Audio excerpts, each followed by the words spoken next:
Hi, this is Jason from Horrific Nightmares, and welcome back to another Bayview review.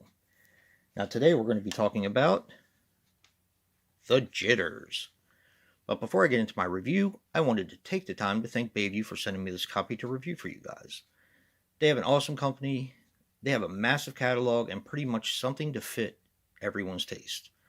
I'm going to put the links to their Facebook page, their official website, and their YouTube channel in the description box below. And don't forget, if you have a Roku, Bayview is on Roku now. Just type in Bayview Films. The Jitters is a 1989 film which runs approximately 80 minutes and is directed by John Fasano.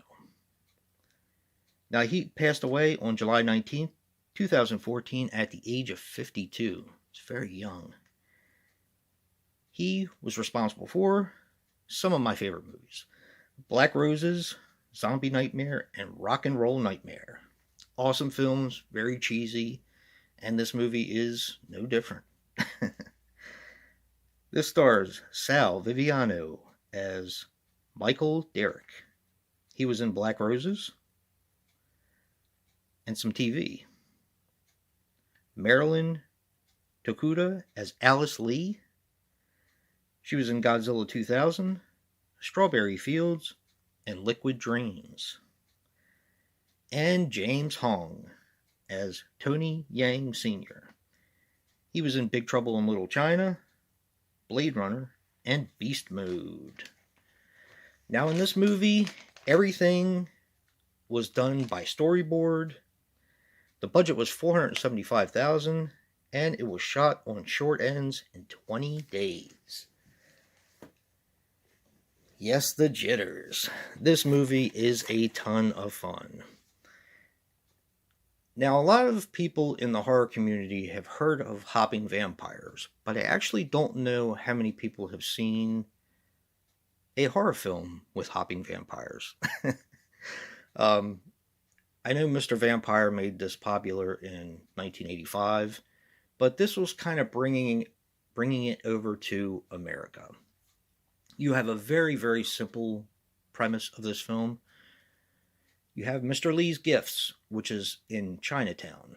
Now, there's a gang that's controlling Chinatown, and they are kind of making trouble for everyone and trying to, take insurance money, if you will. Insurance that they won't break up their store. But they did hear that Mr. Lee, the guy that owns the gift shop, has a fortune stashed somewhere in his store. So they're trying to get to it. They do, unfortunately, kill Mr. Lee, but his niece takes over the store, and they start to bother her. Well, her boyfriend, who is American,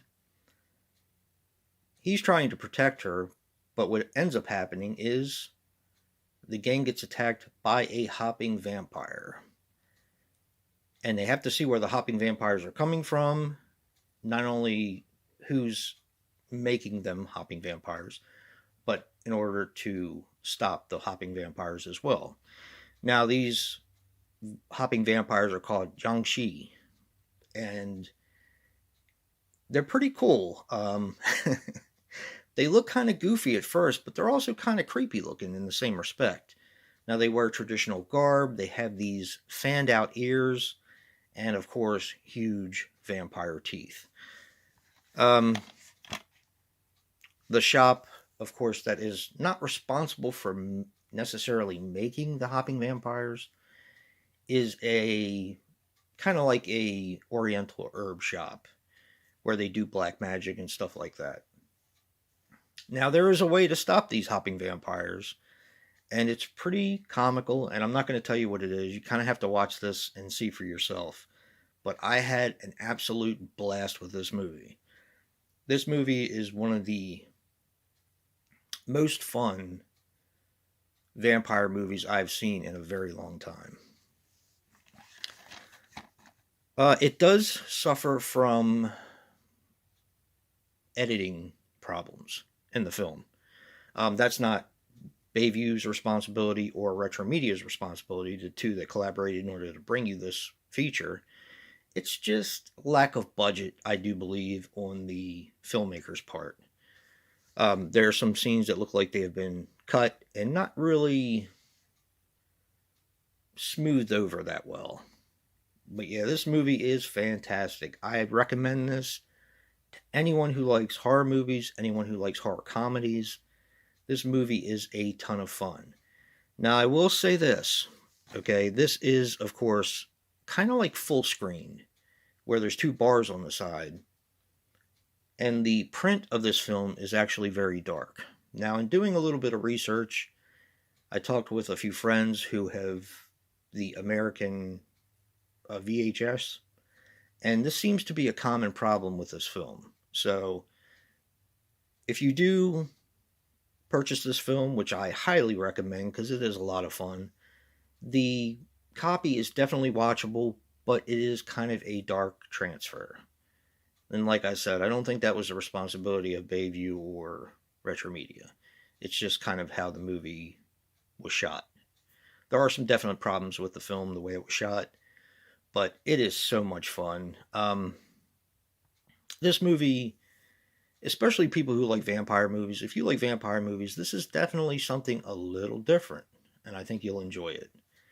Another special thank you to Bayview, and if you like what you see in here, hit that like button and subscribe. And until next time, peace.